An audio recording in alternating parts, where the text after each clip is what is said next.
अस्सलामुअलैकुम वरहमतुल्लाहि वबरकातुहू। नमस्कार, गुड नाइट। मेरे जितने भी फॉलोवर हैं या जितने भी मेरे दोस्त हैं, सब आप लोग जुड़ जाइए। दीन और इस्लाम की बात होगी और कुछ इंसानियत की बात होगी कि अल्लाह ताला ने हम लोगों को इस सरज़मीन पे भेजा और उसका भेजने का मकसद क्या था। आइए हम सब उसी मकसद की तलाश में निकले और सुने। सबसे पहले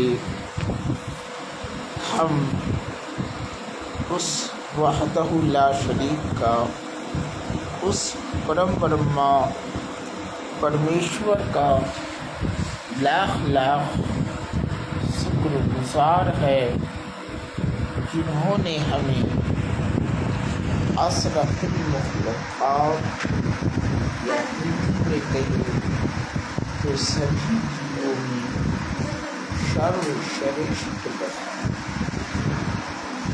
ये उनकी ही कृपा है और उनकी ही दयालुता है। उन्होंने हमें सभी जीवों में सर्वश्रेष्ठ बनाया। आप लोग तमाम शामिल कराम से गुजारिश है वह फटाफट जुड़ती जाएगी, जुड़िएगा। लाइव सेशन रहेगा इंशाअल्लाह। बातें करने में और मज़ा आएगा और हम लोग अच्छे से गुफ्तगू करेंगे। और आज का सेशन हम लोग आम और खास सभी के लिए करेंगे। तो आइए, यहाँ देख रहे हैं एक मेरे भाई जुड़ चुके हैं। चलिए, आपका खैर मकदम है, आपको ऐड कर लेते हैं। वाचिंग आप देख रहे हैं। आप भी अपने जितने भी फ्रेंड है, दोस्त है, सबको जोड़ लीजिए, क्योंकि यदि जोड़ लीजिएगा तो बातें करने में अच्छा लगेगा। और हम अपने अभी घरों से लाइव हैं और आप लोगों से बात कर रहे हैं। चलिए, किसी भी काम का शुरुआत करने के लिए सबसे पहले उसी खुदा की बंदगी से होनी चाहिए। तो उसका एक हम गुनगुनाते हैं, इलाही तू अकेला है, मगर सारा जहां तेरा,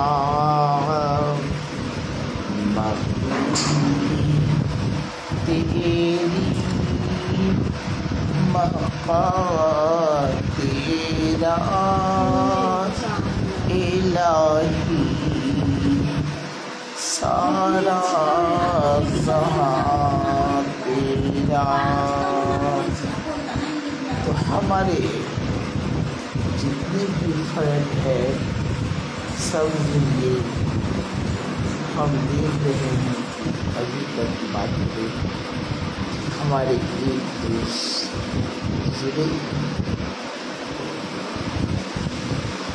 अभी के दौर में इंसान तो बहुत भीड़ है, लेकिन इंसानियत को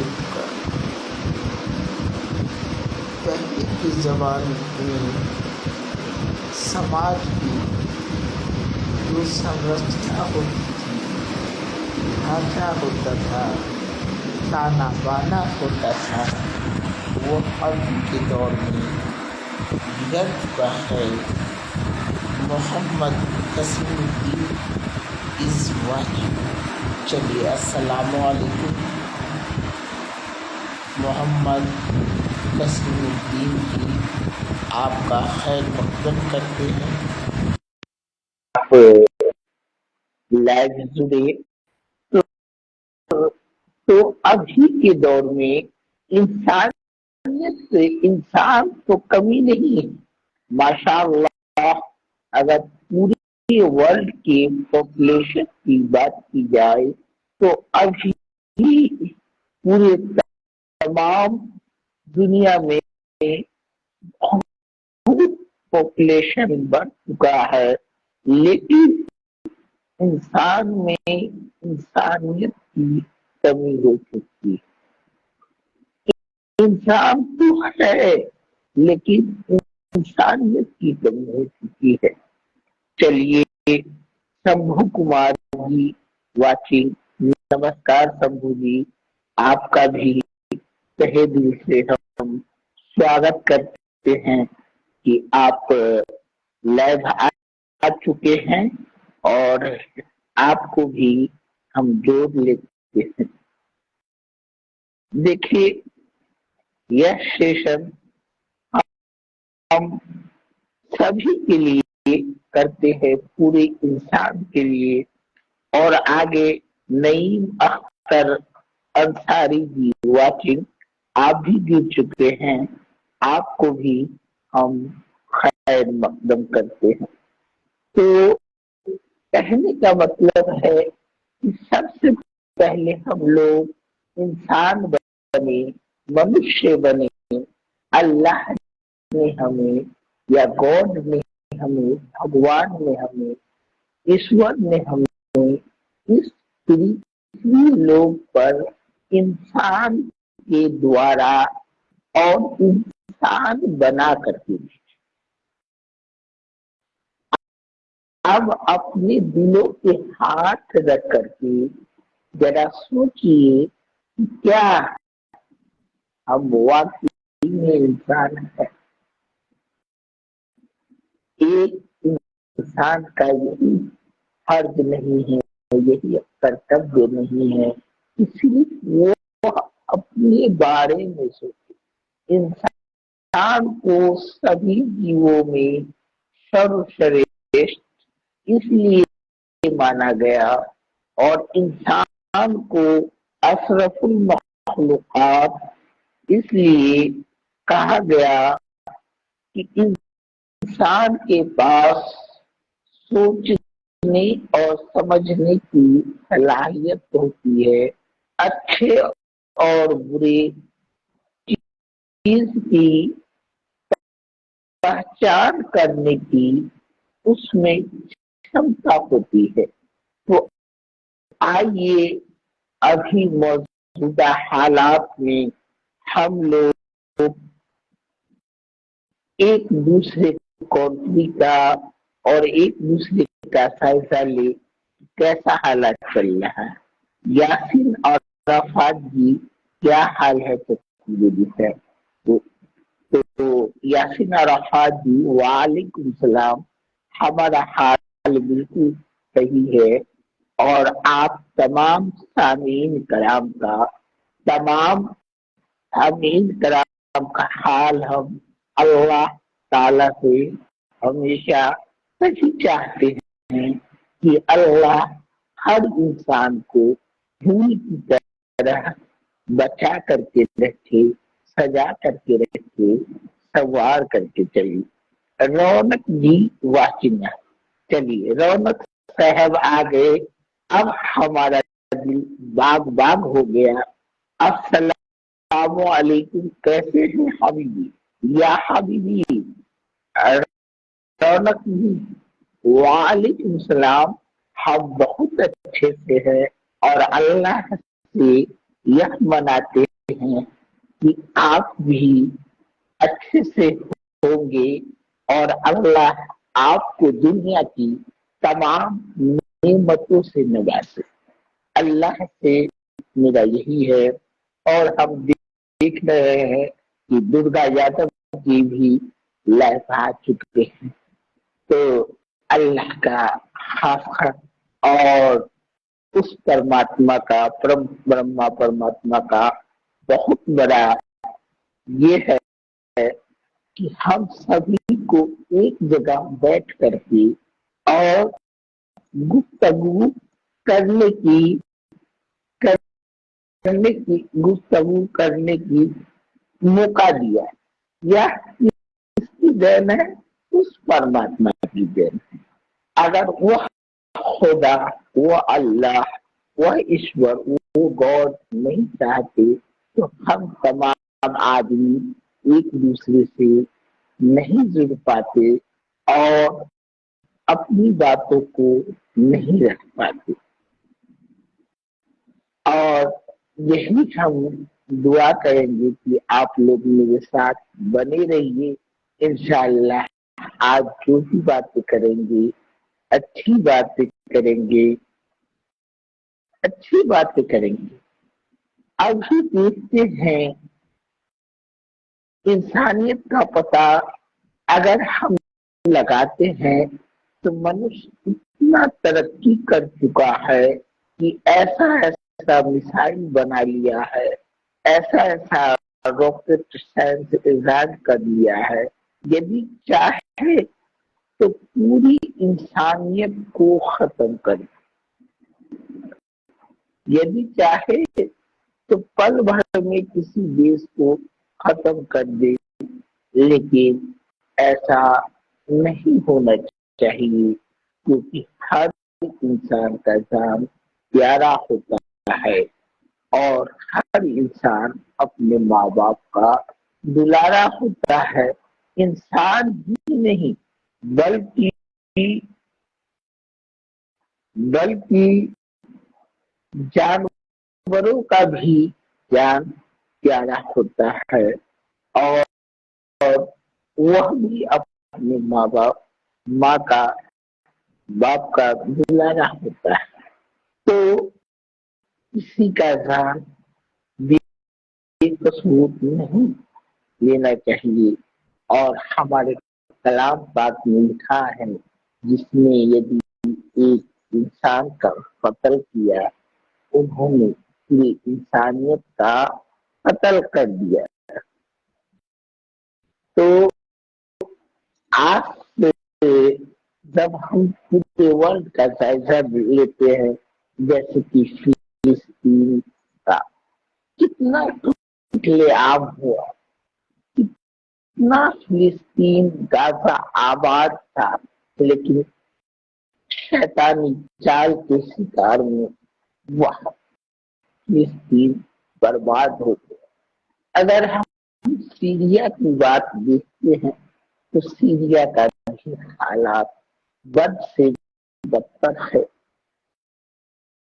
हमारे बहुत सारे सुपर शक्तिशाली देश है, अमेरिका है, चाइना है, रसिया है, लेकिन क्या एक प्लेटफॉर्म पे आकर के इंसानियत के नाते एक जगह बैठ करके टॉक नहीं कर सकते? बातचीत के जरिए हल नहीं निकाला जा सकता?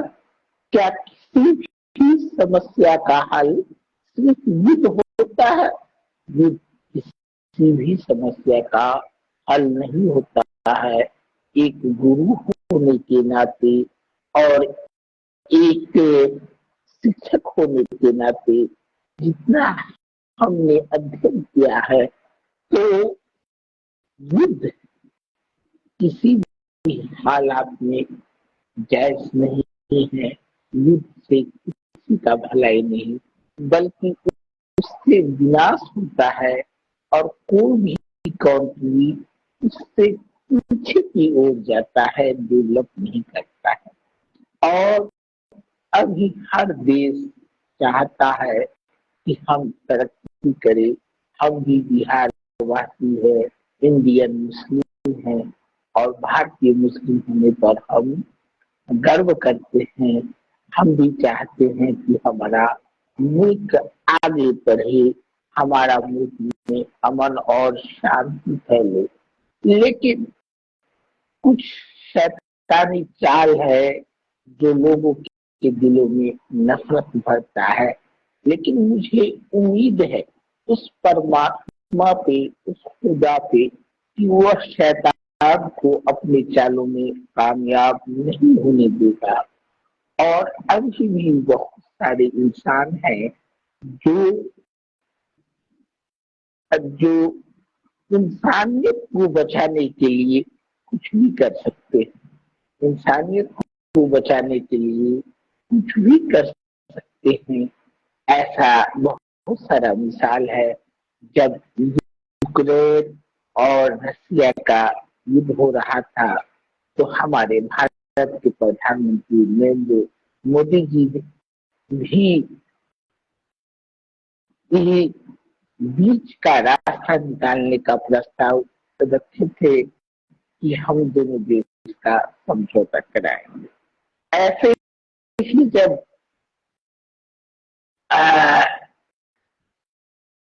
इसराइल और इसराइल और क्या कहते हैं, पाकिस्तान के बगल में कौन सा देश हुआ, हाँ, उन दोनों के बीच भी जब युद्ध की बात की थी, तो अमेरिका ने बीच में आकर के पूरा बचाव का काम किया। तो इसी प्रकार से यदि सारे लीडर एक टेबल पर बैठ करके इंसानियत के नाते अगर हल निकाले, तो सभी मामलों का हल निकल सकता है। सभी मामलों का हल निकल सकता है। और, और जितने भी अवतार आए, जितने भी पैगंबर आए, या जितने भी महापुरुष आए, सब ने इंसान को इंसानियत का पाठ पढ़ाया। मोहम्मद मुजीबुर रहमान इजवाज, चलिए मुजीबुर रहमान, आपको भी हम पेड करते हैं, और ये आप भी बने रहिए मेरे साथ। अगर सेशन में रहिएगा तो अच्छी अच्छी बातें होंगी। तो आप लोग भी कमेंट में लिखिए कि किस विषय पर जानना चाहिएगा।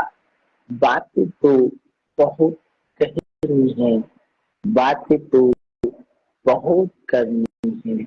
अभी के दौर में नफरत भरी दुनिया में इंसान बहुत कम नजर आता है, इंसानियत बहुत कम नजर आता है। और इंसान के अंदर भेदिया छुपा बैठा है, जो एक दूसरे को नोच करके खा जाना चाहता है। इंसान के लिए यह दुनिया कुछ भी नहीं। यह दुनिया का छद रोजा मेहमान भी है, आप भी है, और सब है, सब है। यह दुनिया छोड़ करके जाना है। जब हमारे आखिरी नबी मोहम्मद सल्लल्लाहु अलैहि वसल्लम जब इस दुनिया से रुखसत हो गए, पर्दा फरमा गए, तो हम आप इंसान का क्या हश्र है। तो यह पृथ्वी लोक छोड़ने से पहले पृथ्वी लोक पे वह वहदहू ला शरीक या परम ब्रह्मा परमेश्वर ने हमें इस कार्य के लिए इस रूए शनि पर या पृथ्वी लोक पर भेजा है, वह कार्य अवश्य कर ले।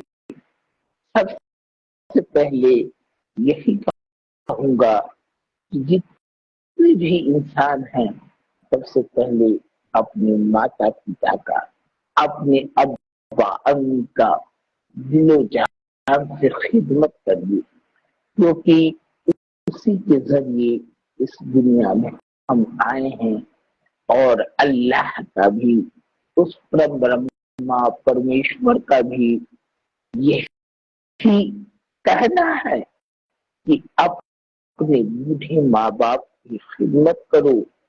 यदि वह तुम पे गुस्सा भी करता है, यदि वह तुम पे सख्ती भी करता है, तो उस तलक मत कहो, उस तलक मत कहो।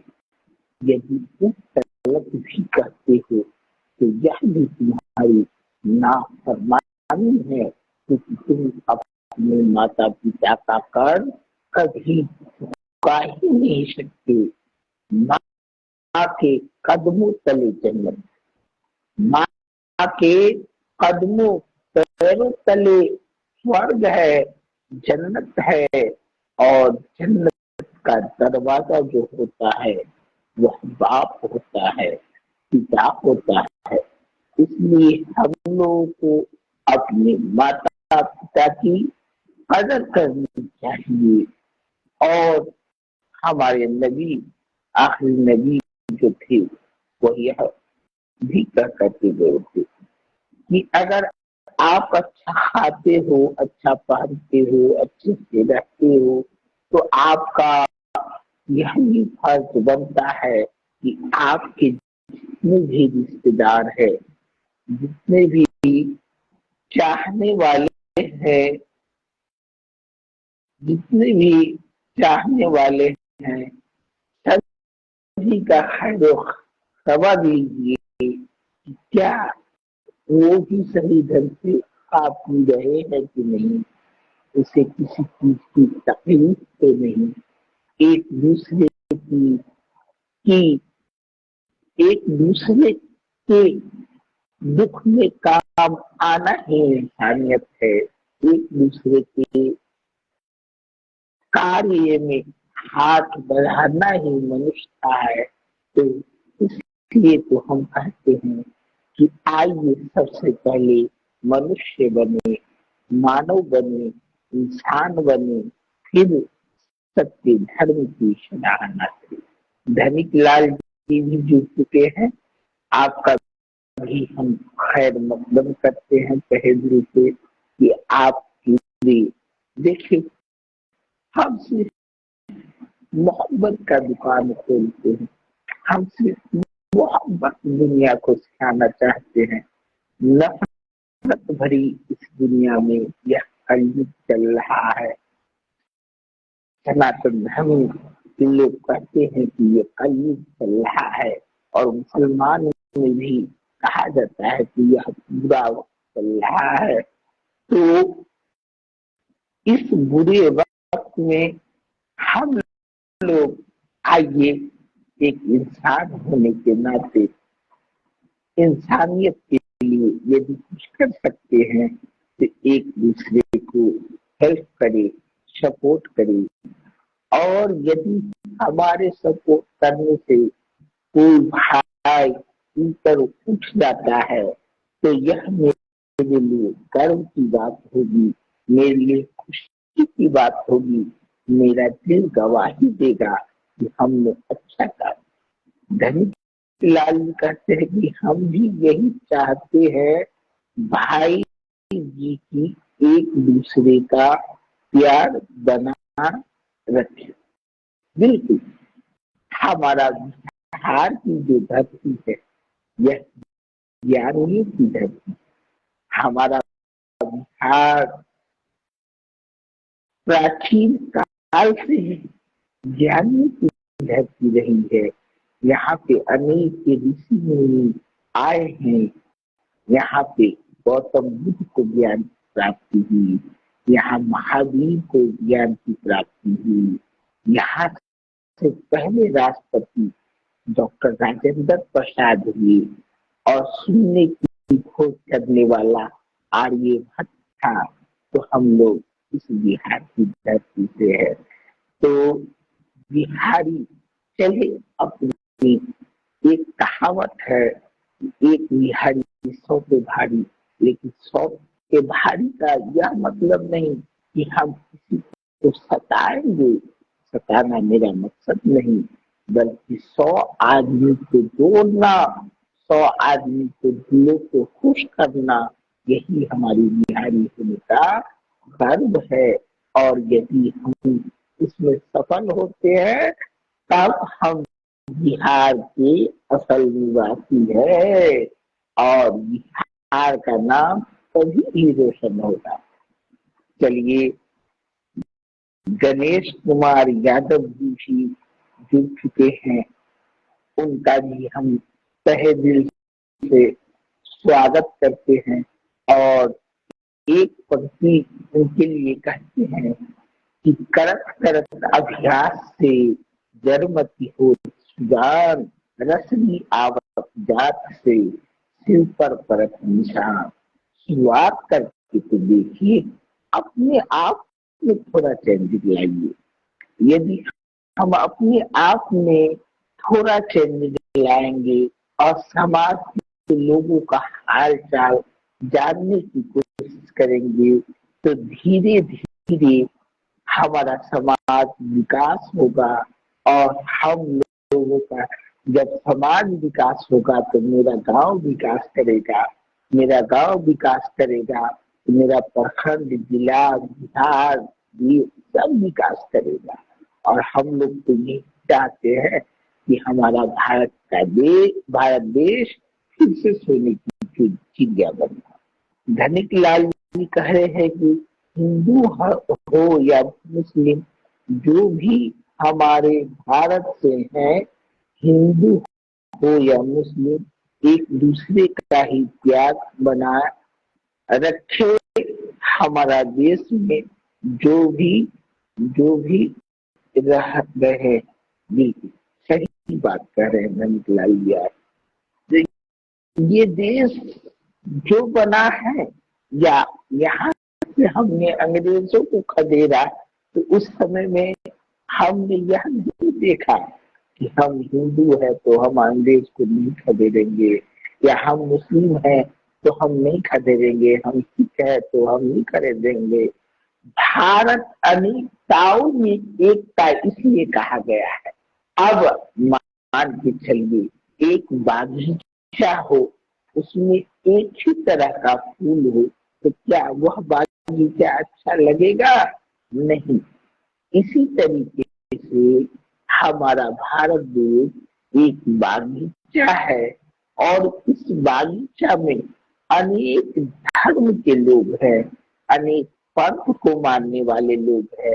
लेकिन जब भारत की शान की बारी आती है, जब भारत राष्ट्र की बारी आती है, तो हम सब एक हो जाते हैं और एक होकर के लड़ते हैं, तो हमारा मुकाबला कोई नहीं कर पाता है। और हम गर्व के साथ कहते हैं कि हम बिहारी मुसलमान हैं, हम इंडियन मुस्लिम हैं। और सबसे पहले तो हम उस गॉड के भेजे हुए इस पृथ्वी लोक पे आए हैं, और इस पृथ्वी लोक पे आए हैं प्यार फैलाने के लिए, प्यार बांटने के लिए, इंसानियत का पाठ पढ़ाने के लिए। तो हम एक दूसरे को इंसानियत का पाठ पढ़ाए, ज्ञान खुद अर्जन करे और ज्ञान बांटे। सबसे अच्छा कार्य है ज्ञान अर्जन करना और बांटना। ज्ञान वह समुंदर है जिसे जितना लिया जाए उतना ही कम है। पूर्ण ज्ञान संसार में कोई नहीं। यदि पूर्ण ज्ञानी हो जाए तो उसे भगवान की उपाधि मिल जाए, उसे फरिश्ता की उपाधि मिल जाए। लेकिन इस संसार में पूर्ण ज्ञानी कोई नहीं। धनिक लाल जी, आपका मैसेज बहुत अच्छा है और आप दिल के बहुत सच्चे हैं। हमारे दुर्गा भाई जी कुछ लिखे थे, उनका चले गए। दुर्गा भाई जी कहेंगे कि हाँ हाँ, इंडियन अंग्रेजों का दिया हुआ गाली है इंडिया का। हाँ बिल्कुल आप सही कह रहे हैं। हमारा इंडिया जो नाम पड़ा तो ये अंग्रेज नाम दिया इंडस, जिसे हम इंडस नदी भी कहते हैं, इससे नाम दे दिया इंडिया। तो ये गाली तो है। तो इंडिया कहने में हमको थोड़ा सा दिक्कत जरूर होता है। मेरे भारत, मेरे देश का नाम है भारत, आर्यवाद, हिंदुस्तान, यह सारे देश भारत के नाम से हमारे देश का नाम भारत बना। आर्यभट्ट के नाम से हमारे भारत का नाम आर्यवत आर्यवत बना। तो हमारे देश को विभिन्न नामों से जाने जाते हैं। और जब हमारे आखिरी नबी मोहम्मद सल्लल्लाहु अलैहि वसल्लम अरबी जब मक्का में आए तो उन्होंने कहा कि हमें भारत की जमीन से, आर्यवत वत की जमीन से ठंडी हवा आ रही है और खुशबू आ रही है। तो इनका इनका हमारे नबी ने जिक्र किया है। और आप जानते ही हैं हमारे आखिरी नबी के थे मोहम्मद साहब, वह पूरे दुनिया के लिए, इंसान की भलाई के लिए, इंसान को रास्ता दिखाने के लिए उसको वह परम ब्रह्मा परमेश्वर ने मक्का में भेजा। उस समय में मक्का में बहुत बुराई थी। अब आगे लिख रहे हैं दुर्गा प्रसाद यादव जी कि हिंदुस्तान कहने से अच्छा है कहिए भारत, क्योंकि इंडिया अंग्रेजों ने अलग हिसाब से महाभारत को गाली देकर इस देश के गाए थे। बिल्कुल भारत ही हम कहेंगे। भारत एक बादशाह था, एक राजा था, उसके नाम से आपका सोच बिल्कुल अच्छा। आपकी बातों से हम भी सहमत हैं। देखिए, अब अंग्रेजी भाषाओं में कहा जाए तो इंडिया। अब देखिए, किसी भी बात को हम कैसे लेते हैं यह हमारे ऊपर डिपेंड करता है। किसी भी बातों को हम किस तरीके से सोचते हैं यह हमारे ऊपर डिपेंड करता है। एक गुरु का यह होता है कि अगर निगेटिव भी बात है तो निगेटिव को भी पॉजिटिव के वे में बता दे, वही तो गुरु है। गुरु है क्या? हमारे वेदों में लिखा है गुरुर ब्रह्मा गुरुर विष्णु गुरुर्देवो महेश्वरम गुरुर साक्षात परब्रह्मा तस्मै श्री गुरुवे नमः। तो कह रहा है गुरु ब्रह्मा के समान है और ब्रह्मा रचयिता को कहा गया है जिन्होंने रचना किया। गुरु विष्णु के समान है जिन्होंने, और विष्णु का कार्य होता है इस धरती को पालने वाला। और गुरु को महेश के समान भी कहा गया है। महेश नरसंहार करता है और कलाम पाक में इसका भी जिक्र है कयामत का। एक न एक रोज कयामत आएगी, यह सारी दुनिया नष्ट हो जाएगी, सारा का सारा मकान, सारा का सारा आसमान भूमि के माथे घूम दिया जाएगा, इस जमीन से ज्वाला निकलेगा और सारा इंसान मर जाएगा। इसके बाद अल्लाह या गॉड, भगवान, इष्ट या परम ब्रह्मा परमेश्वर कहिए, फिर से सभी को जिंदा करेंगे और सभी से अपने कर्मों का हिसाब किताब लेंगे। हमने तुमको पृथ्वी लोक को भेजा था, तुम क्या भलाई करके आए या क्या बुराई करके आए। बिल्कुल दुर्गा प्रसाद यादव जी लिखते हैं कि जितनी मेहनत प्रभु श्री राम ने की है इस धरती माँ के लिए, उससे उससे कई ज्यादा मेहनत और कुर्बानी दी है। इसलिए मोहम्मद साहब ने इसमें धरती के बिल्कुल मोहम्मद साहब का भी योगदान है और राम जी का भी योगदान है। राम जी को पुरुषोत्तम कहा गया, यानी पुरुषों में उत्तम कहा गया। राम जी को पुरुषोत्तम इसलिए कहा गया कि उन्होंने अपने पिता के वचन को निभाया। जब एक बार उसके पिताजी ने कह दिया कि 14 वर्ष का वनवास ले जाओ, तो उन्होंने कुछ नहीं सोचा और 14 वर्ष के लिए वनवास चले। यह सारी कथा आप लोग सुने होइएगा। और मोहम्मद साहब ने जो इतनी सारी कुर्बानियां दी है, उसका जीवनी हम पहले भी एक वीडियो में बना चुके हैं। मेरे चैनल का नाम है, यूट्यूब चैनल का नाम है I am proud of Bihar MD Sabir Hussain.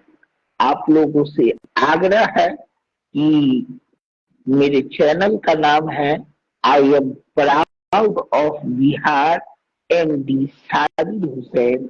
आप लोगों से बहुत ही इल्तिजा और दरखास्त है कि आप मेरे चैनल को सब्सक्राइब कर लीजिए, क्योंकि अभी मेरा बहुत कम सब्सक्राइबर है, जिससे यूट्यूब हमको पूरी तरह आजादी नहीं दिया है कि मैं लाइव आ सकूं।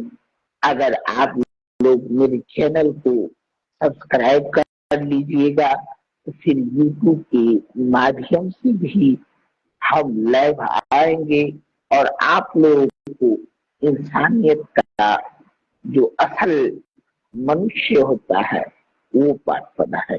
हम गलत ज्ञान नहीं देते और न ही गलत ज्ञान में पढ़ते हैं, तो उससे क्या फायदा। अरे अगर बांटने वाली चीज है तो वो सही ज्ञान और मानवता से बड़ा बढ़ करके कोई धर्म है नहीं। मानवता सबसे बड़ा धर्म है, इंसानियत सबसे बड़ा धर्म है। हमारे आखिरी नबी मोहम्मद रसूलुल्लाह सल्लल्लाहु अलैहि वसल्लम ने भी कहा कि तुम पहले इंसान बनो, इंसानियत सबसे बड़ा धर्म। हमारे नबी सल्लल्लाहु अलैहि वसल्लम ऐसे थे हमारे नबी सल्लल्लाहु अलैहि वसल्लम कि वह जिसको बंदी बना लिया जाता था और पैर हाथ में जंजीर बांध दिया जाता था, उसको भी कहता था कि खोल दो, आराम से रहने दो, उसको समय पे भोजन कराओ, पानी कराओ और उसको भी सारा ख्याल। तो हमारे नबी इंसान की मारे थे और अमन ऐसा सिखा करके गए पूरी दुनिया में, क्योंकि रब्बुल आलमीन पूरे इंसानियत के लिए अल्लाह ने उसको भेजा था और पूरे इंसान की भलाई की बात कह करके जो कैसे उठना चाहिए, कैसे अपनी आप पिताजी से व्यवहार करना चाहिए, कैसे अपनी पत्नी से व्यवहार करना चाहिए, कैसे अपने बच्चे से प्यार करना चाहिए, ये सारा ज्ञान हमको मोहम्मद साहब बता करके गए हुए हैं और यह सारा ज्ञान हमको हदीसों से पता चलता है। और कुरान जो है यह अल्लाह का लिखा हुआ भेजा हुआ संदेश है। आप लोगों को हिंदी रूपांतरण में भी कलाम पाक मिल जाएगा। आप लोग अवश्य एक बार पढ़ करके देखिए। हम रामायण भी पढ़ते हैं, गीता भी पढ़ते हैं, ऋग्वेद भी पढ़ते हैं, यजुर्वेद भी पढ़ते हैं, अर्थवेद अथर्ववेद भी पढ़ते हैं, सामवेद भी पढ़ते हैं और उसके 32 उपनिषद है वो भी पढ़ते हैं। और इसलिए पढ़ते हैं कि उस समय के हमारे महर्षियों द्वारा लिखे और वह दूरदर्शिता उसकी सोच, तो वो कैसे वेदों में गलत लिख सकते हैं।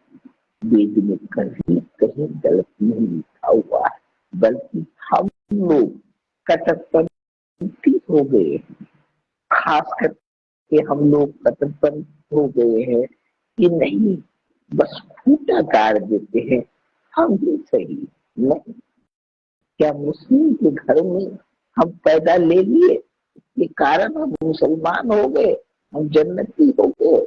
ऐसा बिल्कुल नहीं है, बल्कि किरदार और ईमान से होता है। यदि कोई काफिर है और उसका ईमान दुरुस्त है तो अल्लाह जाने स्वर्ग में वो ले जाएगा। उसकी बातें कौन जान सकता है, क्योंकि आलिमुल गैब सिर्फ अल्लाह है। यदि मुसलमान है, वह गुनहगार है, सिर्फ नाम रख लेंगे तो कोई ईमान वाला हो जाएगा? बिल्कुल भी नहीं, बल्कि मैन होता है इंसान का किरदार। तो अपना किरदार सुधारिए। देखिए, हम इतना दिन गुजारे हैं एक शिक्षक के रूप में, बहुत कम बोला करते थे, नहीं बोलते थे। जब जरूरत पड़ती थी तभी बोलते थे, तभी किसी से बात करते थे, नहीं तो किसी से दुआ सलाम हुआ, बस बातें खत्म हो गई। अपना काम अध्ययन में लगाते थे, वेदों पढ़ते थे, कुरान का मानीदार पढ़ते थे कि आखिर हमारा कलाम क्या है। इसी तरीके से आप लोग भी ज्ञान, सच्चा ज्ञान, यदि सच्चा ज्ञान लीजिएगा तो ज्ञान से बड़ा कोई संपत्ति नहीं। और हमारे वेदों में भी कहा गया है कि सरस्वती किसको कहा जाता है? ज्ञान को ना। जहाँ सरस्वती का निवास होता है वहीं पे लक्ष्मी का निवास होता है। यदि आपके पास ज्ञान है तो आपके पास धन, शोहरत, संपत्ति, घर द्वार, सारा चीज आपके पास एक न एक रोज आ ही जाएगा। इसलिए सबसे पहले आप ज्ञान की प्राप्ति करें। यदि ज्ञान की प्राप्ति कर लिए तो यह दुनिया में धन, दौलत, शोहरत ये आसान चीज है, आसानी से मिल जाएगा। यदि सबसे कठिन चीज पाना है तो वो है असल ज्ञान। और नकली ज्ञान तो बहुत सारे सर है जो सिर्फ दुनियाई बारे में बात करेंगे, लेकिन असल मकसद हमारा सिर्फ दुनिया में नहीं। अब मान के चलिए दुनियावी काम हम उसको कहिएगा तो हम एक चप्पल भी बनाना जानते हैं, जो चमार चप्पल का काम करता है, रिक्शे का काम करता है, पहले वो भी किया करते थे। कुछ दिन हमने घर बनाने का भी काम किया। घर की जुड़ाई अभी तक कर लेते हैं, प्लास्टर कर लेते हैं, और दुनिया में जितना भी छोटा मोटा वायरिंग टायरिंग फला चिला सारा कार्य कर लेते हैं। तो किसी भी चीज का इल्म, इसको इल्म कहा जाता है। तो बुनियादी इल्म ही सब चीज नहीं है। आखिर यह दुनिया छोड़ करके भी आपको जाना है। और हमारे गांधी जी अमर इसलिए है क्योंकि उन्होंने अपनी कुर्बानी इस देश के लिए दी करती थी। हमारे चाचा नेहरू अमर इसलिए है क्योंकि उन्होंने इस देश के लिए कुछ करके गए। या हमारे वर्तमान प्रधानमंत्री साहब अभी कोशिश कर रहे हैं कि हम सबका विकास, सबका विश्वास और सबका विकास करें। तो यह भी एक नेक काम है, लेकिन थोड़ी सी खाई को दूर करे, कोताही को दूर करे तो हमारे प्रधानमंत्री भी एक अच्छे कार्य कर सकते हैं। हम यह नहीं कहेंगे क्योंकि हमारा देश लोकतांत्रिक है, लोकतांत्रिक तरीके से चुना गया है। अब जो चुना गया है वो माननीय है, उसको मानना ही पड़ेगा। और लोकतंत्र का चौथा स्तंभ होता है मीडिया।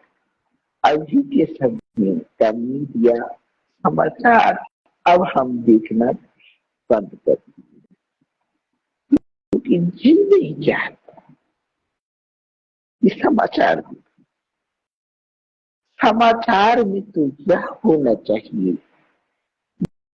निष्पक्ष पत्रकारिता।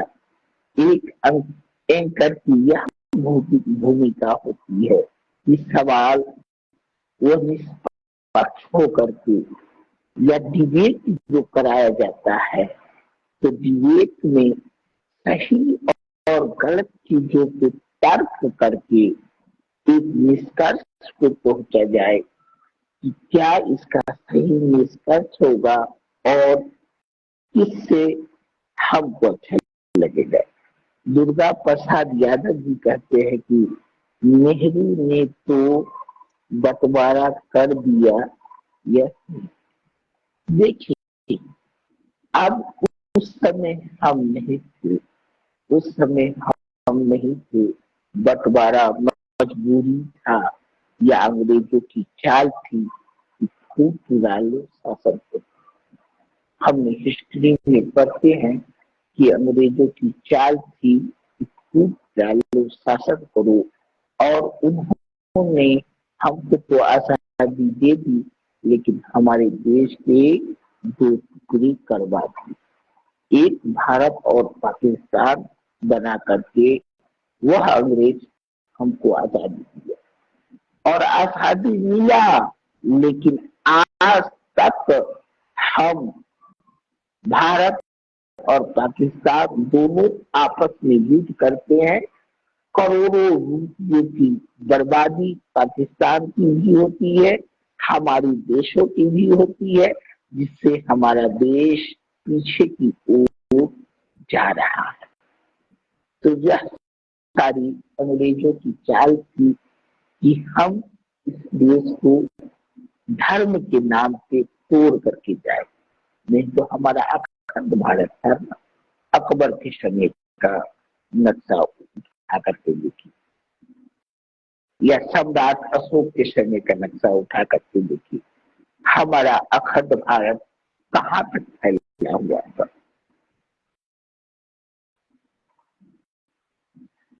और अभी इसके पास इतना ये है कि अखंड अखंड भारत की बात कर, सब अलग अलग सोच में पड़े हुए हैं। यहाँ के जो IAS है, न जाने वो क्या प्लानिंग करके बैठते हैं, या यहाँ के नीति निर्धारक है। अब भारत की बात वो लोग सोचेंगे, वो बेहतर है। हम गुरु है, बस ज्ञान की बात करेंगे। दुर्गा प्रसाद यादव जी कह रहे हैं कि उनके बातें एक सच्चे इंसान, उनके बेटा एक सच्चा इंसान। बिल्कुल आप सही कह रहे हैं। आपकी बातों में तर्क हो सकता है, आपकी बातों को हम काटेंगे नहीं। और जिसको उनके परिवार ने तमिलनाडु में मार दिया, बिल्कुल यह तो हम कहेंगे कि यदि इस देश के लिए बलिदान की अगर बात की जाए तो कांग्रेस का खून से यह सना हुआ महात्मा गांधी से लेकर के संजय गांधी, इंदिरा गांधी, सभी का खून इस देश में मिला हुआ है। लेकिन मैं राजनीति की चर्चा नहीं करना चाहता, और राजनीति विषय पे मैं बोलना भी नहीं चाहता हूँ। दुर्गा प्रसाद जी प्लीज मुझसे राजनीति विषय पे नहीं बोलवाइएगा, क्योंकि मैं अमन चाहता हूँ और अमन फैलाना मेरा मकसद है। एक गुरु के नाते आज का सेशन मैं यही समाप्त करता हूँ। अगर मुझसे मेरे द्वारा अगर कोई शब्द चयन करने में गलती हो गई होगी तो एक अपना देशवासी होने के नाते या एक शिक्षक होने के नाते मुझे क्षमा मांगने में कोई शर्म नहीं है। और जिस पे फल लदता है वही पेड़ झुकता है, और मेरे पे फल लदा है ज्ञान का फल, और मैं झुकने को तैयार हूँ, और मैं झुकता हूँ उसी परम ब्रह्मा परमेश्वर के सामने में। इसलिए उसका नमन करते हुए आज का सेशन मैं यही समाप्त करता हूँ।